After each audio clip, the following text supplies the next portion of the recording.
Hi, in this video I'm going to show you how to convert date that is in text format into date that's in numerical format so you can perform calculations. So what do I mean?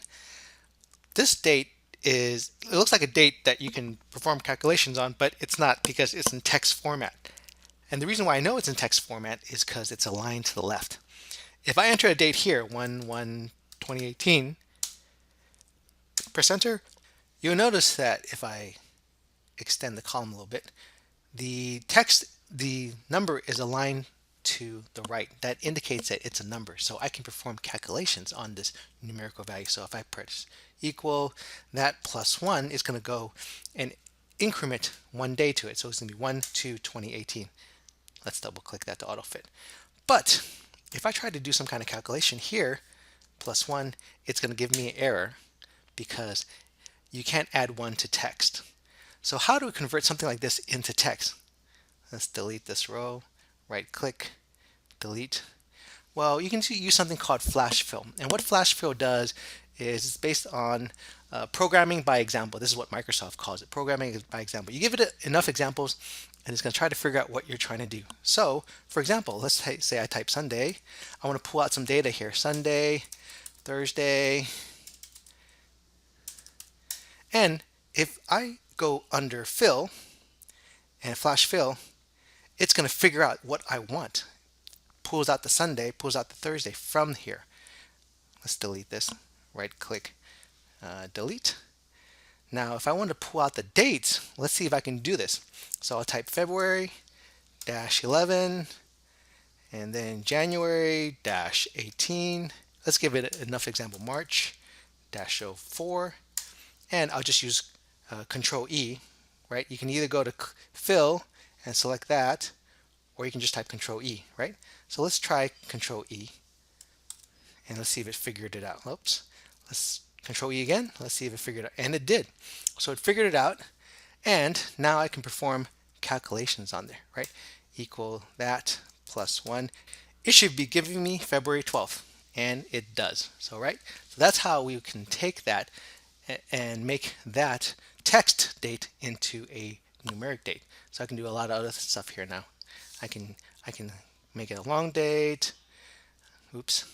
Let's double click that to auto fit. Right? I can make it a short date. See, now I can do a lot of date functions on there. But there's some things that doesn't work, right? Because I filled it out here and it assumes everything's 2018. Let's delete this. Right click, delete.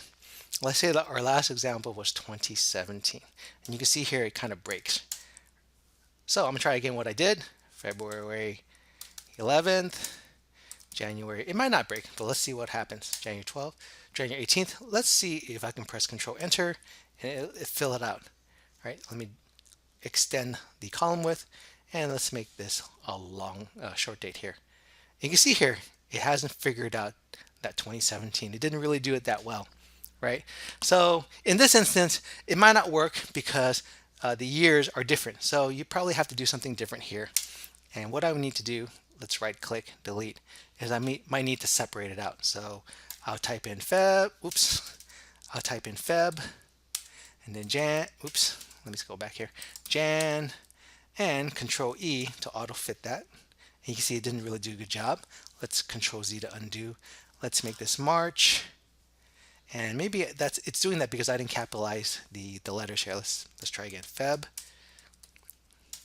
Jan, March, Control E, and it still didn't figure it out. You can see here that it's not perfect, and so you probably have to do some trial and error to see what you can do to make it bring back the results that you want. So let's try Jan, let's try March, let's give it some more examples, right? Feb and Control E, and now it figured it out pretty nicely. And let's take the numbers here, the dates, 11, 18, 04, Control E. Let's see if it filled it out correctly. Yep, so that filled out correctly. And let's take the year out of here, 2018, 2018, and Control E, and it picked out the year correctly here. So how do we put this all together in one date? And that you can use the date value function. And it's going to take this text. Let me concatenate that. with the ampersand, and I have to put whoops, no, I have to put, oops, let's get rid of that.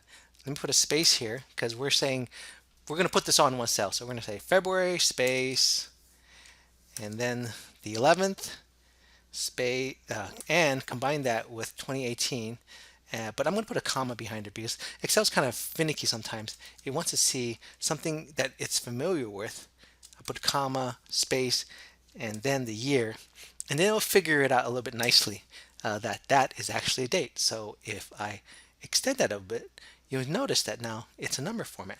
I'll just double click the fill handle down here and it's going to figure it out. So it's going to put that number format there. So even though Flash Fill can do a lot with converting date text into a numerical text that you can use for dates to perform calculations, you may find that sometimes you'll need to also incorporate other date functions in there. But for the most part, you can actually pull out a lot of stuff using Flash Fill. So in this example, maybe I can pull out PM, and it could figure it out that I have some different variations of PM and AM.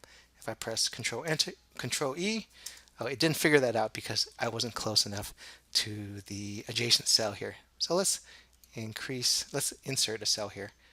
Make this PM, and then press Control Enter. Oh, it didn't figure that out either. Well, I think it's because I don't have it in caps. PM, and then caps PM. Now press Control Enter, and let's make it one more. Let's give it one more example, or a couple more examples. And now it's figured out. You can see that it highlighted it down there, so it's figured out. You've given it enough examples. Press Control Enter, and now it's entered it in there. So you can see that there's some trial and error in using Flash Fill, but for the most part, if you're able to figure it out and give it enough examples, Flash Fill will give you kind of a neat way to pull out data from a cell or pull out values from a cell. So I hope that helps. Thanks for watching.